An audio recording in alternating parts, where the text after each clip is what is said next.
Бог наведаў свой народ, і ўжо больш 2000 год жыве сярод нас. У гліны вечар на Божае нараджэнне мы традыцыйна збіраемся каля стала з аплаткам, які сімвалізуе дабрыню і любоў цяжкай чалавечай працы. Сустракаемся ў сям'і, квадраціся крыўды, аднавіць сувязі, дзелячы між сабой гэтым белым хлебам. Гэта хоча Бог, які так бязмежна нас полюбіў, що хвяраў свайго адзінроднага сына, кым маглі чэрпаць з яго любові, сілу душэўнага прабачэння і даравання усім, хто нас пакрыўдзіў, нашым суседзям, сябрам, супрацоўнікам, знаёмым.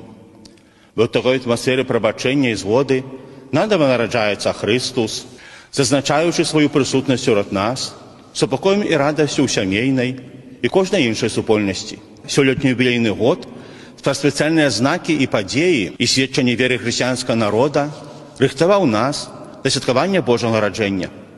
Зносячы падзяку за ўсе ласкі юбілейнага года перад дзіцяткам Богам, агортваю ўсіх вас сваю малітваю жадаю, каб Божа добрыня, супакой і трывалая любоў назаўсёды засталіся з вамі. Дзеліся ж кожным з вас аплаткам, даручаю Богу ўсе вашы патрэбы і нястачы, верачы, що в відповіднім часі Він поклопотиться про нас і про своє владарство у наших серцях.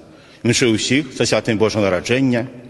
Десятка Єсус, підніми свою маленьку ручку і благослови всіх нас.